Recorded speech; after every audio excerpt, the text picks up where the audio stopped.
special edition of the Putback here with a name that everyone knows well here, former Nick David Lee. David, this is the morning after game 2 in Boston. Just what are your thoughts on what you've seen from the Knicks so far? Yeah, I mean, it's what an incredible 2 games. Looking forward. We're actually leaving tomorrow morning. We'll be up courtside for game 3. I think the Garden is going to be at its best on Saturday afternoon. But talk about 2 games that you go into this series, and the Knicks are clearly underdogs odds wise, and a lot of people think Boston is by far the best team in the league. I'm not sure I disagree. But you live by the three, you die by the three, and I think the Knicks hung in there 2 games in a row and played super tough and hung around, and then when Boston missed some shots, the Knicks capitalized and finished so strong. So really, really proud of my team and proud to be a Knicks fan, and I think that this series is really looking interesting now. So, I mean, you played in this town, and the fan base, had I think, a special connection to you. What is it like to be? uh, I don't want to say at this level, but to be embraced by this fan base the way a guy like Jalen Brunson has been?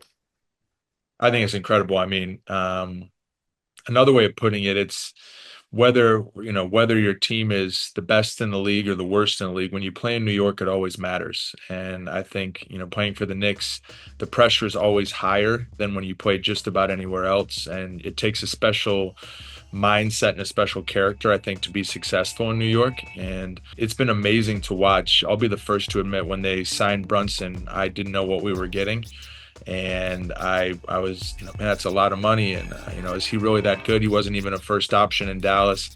And boy, was I wrong. I mean, talk about not only what he's capable of doing in the clutch, but also the way he kind of quietly leads that team and just his toughness and then his shot making ability. So I couldn't be more impressed with him as a player and him as a leader. And I think that he's right now on a trajectory to be loved by Knicks fans for a long time. But I think he's done an incredible job and hope it continues. And David, I'm just curious too, just from a player's perspective, seeing what the Knicks have been able to do against Detroit, against Boston. What role do you think Tom Thibodeau plays in what we're seeing on the floor from this group? Yeah, I mean, I think Detroit was a tough series because the Knicks, I think their advantage all season long has been they're a very tough defensive team, and I think they grind a lot of teams out, and that's Detroit's strength. And Detroit came in and is very physical. They're deep as well, and they created some problems, and they really had nothing to lose against the Knicks. Nobody expected Detroit to make the playoffs, and they had a great regular season, better than expected.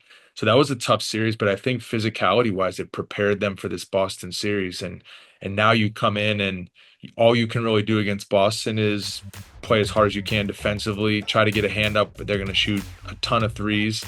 And then if they happen to miss the threes, you got a team rebound and then come down and play well offensively.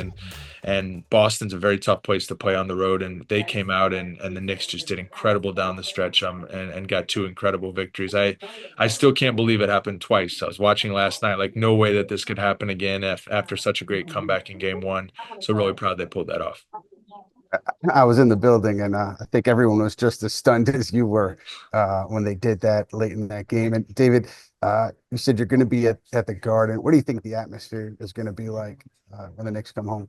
I'm expecting an absolute madhouse of the Garden on Saturday, and I think the afternoon game adds an extra spark. People are going to be waking up, get their morning in with the family, get their morning in, getting everything they need to get done, and then get to the Garden early and be ready for mayhem. I think it's going to be really important.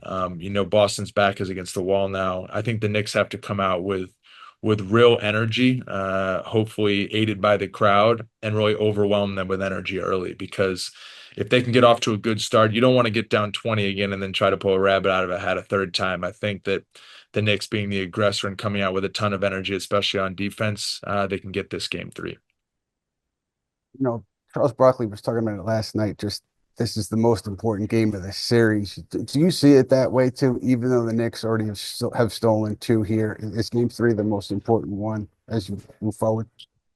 Yeah, I think in a series like this where it comes down to 2 really evenly matched teams in the details, I I know this sounds corny to say, but I think really the game at hand is always the most important one. I thought last night, I didn't think the Knicks were going to win the game last night. I thought most importantly, they need to not get blown out and be in a position where they come in with a little bit of momentum coming back home. They've already stolen home court.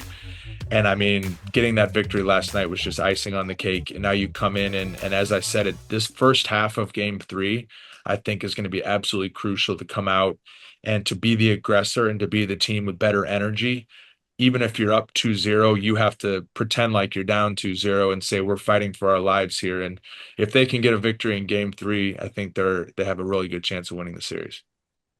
And one more, David, I just wanted to hit on Mikal Bridges because he's a guy who traded here, 5 first-round picks. There was up and downs during the regular season, and he was really the lightning rod, I think, for the Knicks fan and the media when things weren't going well. Everybody kind of just associated him with those 5 first-rounders, and he was getting a lot of criticism. And here he is starting 2 for 12, game one, hits a big shot late, 0 for 8, game two, gets off in the fourth quarter. What you've played in this city, so I'm just wondering from your perspective, what does it take for a player to kind of weather all of that and then continue to perform the way Bridges has? Well, I want to first of all apologize to Bridges because after 3 quarters last night, I was writing him off as a player, and then I'm saying, "Wow, he's incredible in the whole fourth quarter." So it was frustrating to watch the first couple quarters because he was getting some good shots and couldn't convert. And then man, he just came alive. And it takes once again that confidence because it's not easy to be 0 for 8 and then you're shooting a contested shot as your ninth shot, and you're saying, you have the confidence that it's going to go in, but he certainly did that. And I think him and Deuce really brought the energy back to start the fourth. Both hit a few shots. And then next thing you know, once it's down to 10, 12 points, it's anybody's game with 10 minutes still to go. So I was really proud of how he bounced back in both games and made big plays down the stretch. As a big guy, I mean, Mitchell Robinson, 10 months of rehab after that surgery last postseason, and he's coming in, he's making an impact. Just your thoughts on what you've seen from him. Yeah, and that's one of the luxuries the Knicks have is they can go small with Towns at the five, or they can go with that double big lineup. And last night, the two bigs in there, I think, really caused problems. It's not as easy when Boston's hitting threes because you end up having some tough matchups when they're playing fast when you have two bigs in the game. But if they're not able to shoot the ball as well from the outside, it not only lets you rebound those misses, but also it creates tough opportunities. You can't just take the ball to the basket and get easy buckets. So Robinson definitely did his part.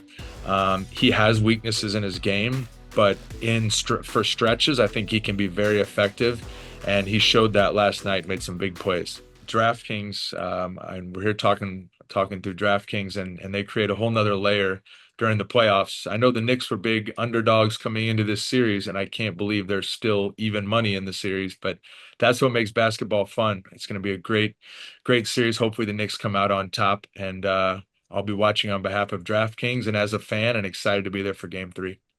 David, thanks a lot, man. Hope to see you at the Garden. Awesome. I'll see you at the Garden on Saturday.